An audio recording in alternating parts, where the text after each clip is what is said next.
Ako si Jerilyn Dimisino, taga Barangay Kapitan Ramon. Amon nga lang sa amon nga cooperative, Kapitan Ramon Coconut Agrarian Reform Cooperative.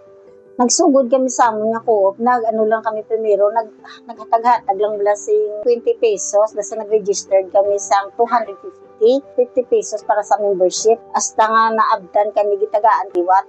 Sang primero lang, jutay lang kami ng daw ano lang kami, daw 20. Dasun sang uli nga daw nalantaw sang iban, kay iban sang una, pagranto mo, maghambal ka nga, maupod ka mo sa kooperatiba, masindan, kuot man nagyapon. Amo na, isang uli sang nakita na nila ang amo nga mga ginapang-plaster na ano na sila naman lang ang nagasili nga, may tra kami na kami sa inyo. 54. Ang palangabuhian namon, yung ulubra kami sa kampo. Daso nang nagasang subong ya, nag-ano na kami sang lubi. Na muna nga may ano naman subong ang lubi. Muna nga nag-ano naman kami sa kooperatiba naman ang amon nga coconut. Damo man kami lubi sa nga tanom nga daan. Tidaso nang madugangan paghambal nila sa ang amon nga mga katamnan sang lubi. Tidason mabaligya mo man, mahimo mo buko Diyos ang unod sa ang bunga sang lubi.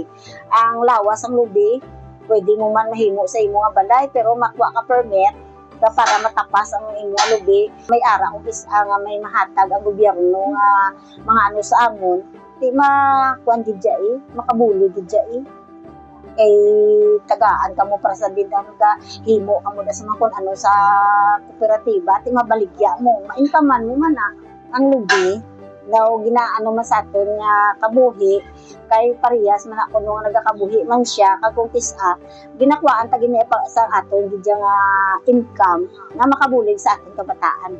Ako ya nang ginaano appreciate ko gina ang pagbulig sang dar sa amon nga bisan kadugayon namon bala nga balik-balik nga ano nakuha ginamon ang duta kag ano gid kami naka-benefits kami. Muna nga daw nanamian gid kuya kahit tungod sila nakabulig gid sila sa amon nga makaano gid kami sa duta. Ako nagapasalamat gid kami tanan nga mga beneficiaries sang Kapitan Ramon nga gintagaan niya gid kami sa kahigayunan ni Conrado Estrella kag ilabi na gid sa amon sa atong subong nga presidente nga si BBM nga gintagaan na gid kami sa maka-benefits man kami sang duta kag ilabi na gid nga ang DAR naghatag man si amon sing kahigayunan nga kami nga mga beneficiary sang duta nakabuli gid sa amon kag nakapa-eskwela kami kag nakalabot gid ang handom sa amon mga kabataan. Ina ginapasalamatan ko gid. Juan Negros Servicio Agrario Una